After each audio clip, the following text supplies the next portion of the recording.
Terima kasih pemirsa, Anda masih bersama kami di Update Malam dan kita beralih ke informasi selanjutnya. Pemirsa, PT Bank Pembangunan Daerah Jawa Timur optimis akan melanjutkan kinerja keuangan yang positif di tahun 2015 ini.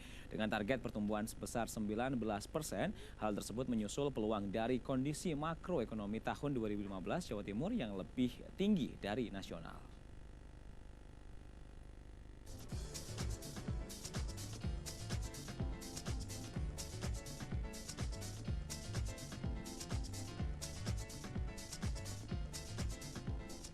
Dengan total aset sebesar 37,99% atau naik sebesar 14,98%.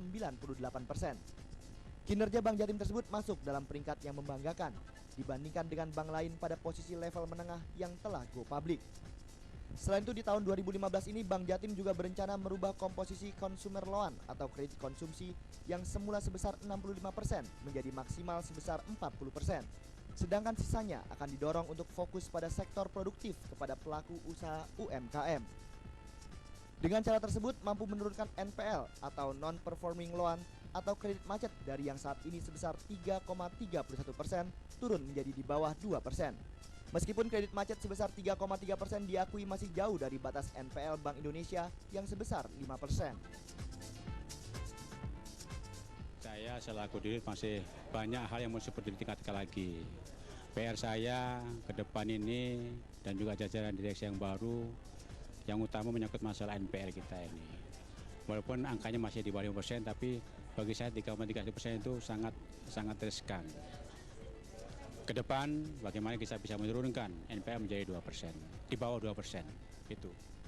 Saya kira kinerja kita alhamdulillah ya, kalau kita lihat secara nasional maupun regional, rata di atas pertumbuhan secara tumbuhnya sangat di bawah rata-rata itu.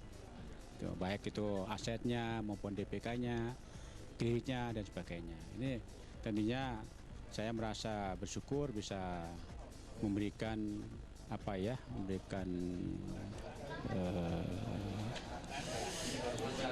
memberikan sesuatu yang terbaik untuk Mas. Walaupun demikian, sebagaimana sebesar macam banyak kekurangan pasti kita tingkatkan dari tahun ke tahun. Itu aja. Sementara itu Direktur Utama yang terpilih dalam RUPS PT Bank Pembangunan Daerah Jawa Timur ini optimis keuangan Bank Jatim tetap tumbuh. Hal tersebut dilihat dari peluang makroekonomi Jawa Timur yang berpeluang lebih tinggi dibandingkan nasional. Bahkan akan diperkuat dengan melakukan spin-off unit usaha syariah menjadi Bank Umum Syariah yang ditargetkan pada tahun 2017 mendatang.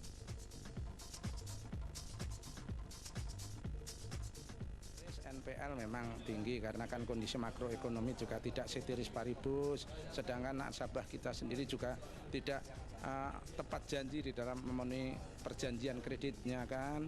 Nah, karena terpengaruh oleh makro. Sepanjang itu tidak ada yang seperti Pak Edi katakan pelanggaran terhadap SOP, saya pikir ya wajar lah. Jenengan punya utang, jenengan hari ini belum bisa bayar, tapi mungkin 2 hari lagi bisa bayar. Ini kan hal yang di dalam bisnis itu ya biasa terjadi pergeseran itu aja lah sementara gitu. Ya harapannya saya akan meneruskan apa renbis yang telah dicanangkan oleh direksi. Nah itu harus kita, insya Allah kita akan berusaha ke sana. Nah itu perlu dukungan semua pihak dari Bank Jatim dan dari stakeholder terutama dan shareholder. Kalau stakeholdernya termasuk jenengan itu memberikan dukungan bagaimana meningkatkan peran Bank Jatim ini terhadap pertumbuhan ekonomi di Jawa Timur, pengentasan kemiskinan, penyerapan tenaga kerja, insya Allah lah kita tangani bersama-sama. Jadi sayak saiko proyo, sayak saiko kapti, insya Allah lah itu ya.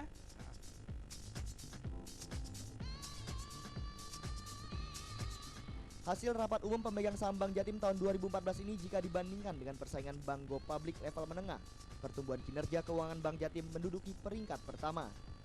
Sedangkan jika dibandingkan dengan pertumbuhan perbankan di Provinsi Jawa Timur dan nasional, pertumbuhan aset dana pihak ketiga hingga penyaluran kredit berhasil mencatat angka pertumbuhan lebih tinggi dibandingkan bank lainnya.